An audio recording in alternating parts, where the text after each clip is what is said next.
Guys, we're out here on the water. We're actually blessed to be out here on the water today. It is a beautiful Sunday afternoon.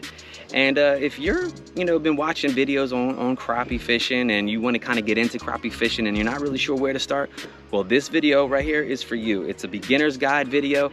We're going to kind of break down, what to kind of look for, where to kind of target these fish, and talk about some important things to help you catch crappie. So let's go ahead and get into it. All right, so the first thing that you want to do is you probably want to educate yourself as much as possible on crappie. What do they look like? How many different types of crappie are there? Is there one crappie? Is there multiple crappie? Do they like deep water? Do they like clean water? Do they like to live in the back of the creeks? What do they eat? Where do they typically live? Do they go in schools? Do they suspend? There's so many questions that you could have or even ask somebody, to get these answers to better educate yourself on crappie fishing. And I know you came to this video to learn a little bit about crappie fishing, so I'm not going to just say, hey, go educate yourself and go do the research. Here in Alabama, we have two types of crappie, like I mentioned. There's a black crappie, there's a white crappie.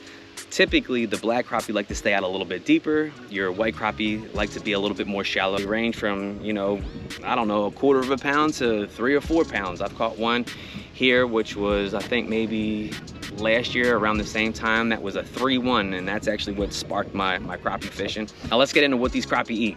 They love shad, smaller shad, about that 2-inch to 3-inch range. They love any kind of bug and worms. So match the hatch. Put a bait on that mimics the shad, a worm or a bug, and you should be good to go. So another important thing about crappie fishing is that you can catch crappie any time of the year. It is fall right now. This is the time where everybody does love the crappie fish. They kind of chase that bait, they fatten up, they're going to be bigger, they're going to be stronger, the fight's going to be amazing. But honestly, you can catch them all year round. You just have to locate them. And another cool thing about the fall is that there's a lot of fishermen that love to hunt. So they'll be out in the woods to where you have a lot of the really good spots to yourself out here on the water. So if I can leave you with one tip to help you catch more crappie, the tip that I want to leave you is that you need to fish some sort of wood. If you see a laydown, if you see a treetop, if you see a tree stop, or you see a dock that has wood pilings on it, like wood, I don't know what it is about wood, but wood attracts these crappie. And if you see wood, definitely try to target it the best you can. So there are 3 things right off the bat that I can help educate you about crappie fishing. So let's get further into it. Let's get on to the next most important thing I feel like is necessary for fishing for crappie, and maybe just fish in general, but it's understanding the seasonal patterns. And when you can understand the seasonal patterns, you kind of know where these fish are more so set up or where they're going to be going. Here in the springtime, a lot of fish like to pull up shallow and spawn. The crappie do the same thing. They'll actually pull up to even like a laydown like that, a bluff wall. They actually like vertical structure. Their number one thing that they absolutely love is that grass right there. Some sort of grass up super shallow to where, they can go up there. They can spawn and their eggs will stick to that vertical structure. But, so in the spring, go up shallow. Find a laydown, beat the bank, and, try to locate where they're kind of spawning. And a lot of the times they'll give themselves away. You'll see the water kind of splashing. And right after spring, we have summer. We'll be in full summer effect, and those fish like to push out just a little bit to get in some deeper water because the water typically gets really hot, and they like to be in that cooler water. So they'll push out to ledges, main lake points, channel swings. They absolutely love deeper water. And then we're getting into the fall, and a lot of times during the fall, these fish will try to find their way back into some of these creeks where the bait's going to be. So a lot of times in the fall, that bait runs back here into these creeks or being pushed back here into these creeks from some of the bigger fish like the hybrids or the stripers or even largemouth bass, spotted bass. So a lot of those fish will come back in here and they'll feed heavily in the fall. So use a bait that mimics those shad to try to catch those fish just a little bit better, because that's what they're targeting. And then you get into full winter. And a lot of the times when you get into winter, this is when you really target those laydowns. You got a tree right here that's laid down right here. And you want to target that wood. And they'll hunker to that stuff all winter long. And you can come back throughout the winter, just go to that same spot, and it's usually super loaded. So understanding seasonal patterns will actually help you understand kind of where they are to kind of cut down your search. You're not just, you know, oh, I wonder if they're here, I wonder if they're here. Oh, it's springtime, let's push up against the bank. Oh, it's wintertime, let's hit some of this key structure that they hold to. So understanding seasonal patterns is very, very important. And the next thing is actually going to be the rod, the reel, and the bait setup. So you only really need 2 bait setups. I feel like you just need a jig with a soft plastic and then a slip bobber, and I'll show you that here in a second. But guys, I have that on a medium powered rod, a 2500 series reel. I got 10-pound braid to a 6-pound floor leader, and then that's a 1/8 ounce jig head with a soft plastic. That soft plastic right there is by far one of my favorites. It's the Dirty Bait Slayer in Ghost Pearl.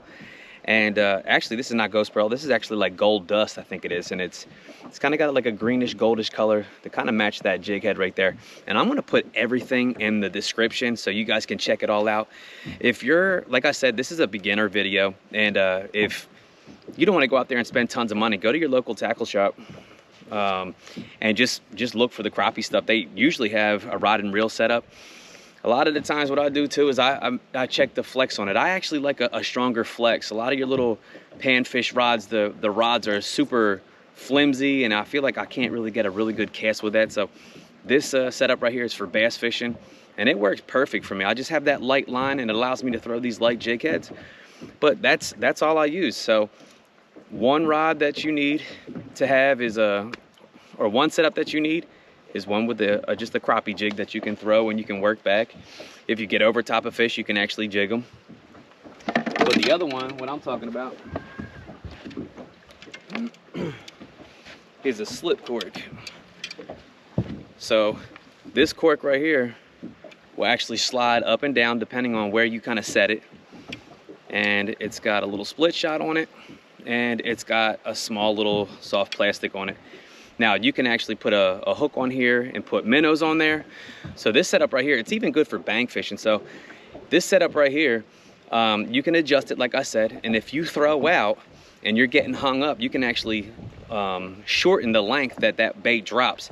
So if you're fishing super shallow, maybe during the spring, during the spawn, you're fishing up around some grass, and you know, you're trying to target these shallow fish, this right here, you know, will float in those shallow areas, and that bait will just kind of hang out in that strike zone. So if they're sitting in about 2 foot of water, you put that up about 1 foot, so it just kind of hunkers in that foot to where, you know, it could be right where they're at. So if you're getting hung up in these trees or the structure, go ahead and shorten it up. And if you feel like you're not getting deep enough, go ahead and slide this up, or maybe even put a bigger leader on it to where you can go ahead and target those fish. So, you know, that jig will always drop down. This right here will always allow your bait to float. So that slip cork and that jig would be the 2 baits that I would use when I begin. So that's that. Now let's get into talking about where you're going to be fishing this stuff. So we try to educate ourselves. We talked about seasonal patterns. We talked about baits, rods and reels and stuff like that. So once you have all that information, now let's talk about where to fish. So if you're a bank fisherman, you got a boat, you might have all these electronics, you may not have these electronics, and you don't need them. But what you're going to do is you're going to get on your body of water, and you're just going to use your eyes. You're going to go down the bank. You may see a tree laid over in the water. Target that. You may see a dock that has tons of wood on it, or just a dock in general.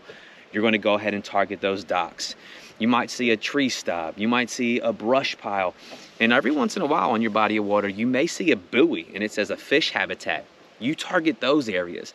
And like I said earlier, that wood attracts crappie. I mean, every piece of wood that I've ever scanned, either on my side imaging, down imaging, or my forward facing sonar, there are always crappie. Now, depending on if there's a lot of crappie or a couple crappie, you know, you're going to have to run those pieces of structure and just run pieces of structure until you go ahead and run into them. And don't forget about those seasonal patterns. You know, like in the spring, you'd find vegetation that was up against the bank. There's a huge piece of vegetation right there in this deeper water that would be a key spot for them to spawn. And a lot of the times, like I said, they like that vertical structure. So in the spring, go ahead and target that. Then when you get into the summertime, they're going to be out a little bit deeper. They kind of school up on offshore structure. So if you're in a boat and you see a log sticking up or a tree or whatever out here in a little bit deeper water, target those areas. The fall, they typically chase bait. A lot of the times when they're chasing bait, they like to push them back in the creeks. It actually kind of traps them to where they can feed on them very heavily. So If your body of water has creeks, go into some creeks, find those key structures. Every once in a while, you'll see bait balls flickering and stuff like that. Throw into those areas and target that. Then in the wintertime, those key structures in those creeks will hold tons of crappie. When it gets super, super cold, the water temperatures are in the 50s, maybe a little bit lower. Those crappie will school in those key pieces of structure, like I mentioned, the laydowns, the brush piles, those stobs that are sticking up, and they'll relate to that wood. Well, there you have it. That is a smidgen, I mean a small part of crappie fishing, but I felt like that is the most important to kind of help kickstart your crappie fishing.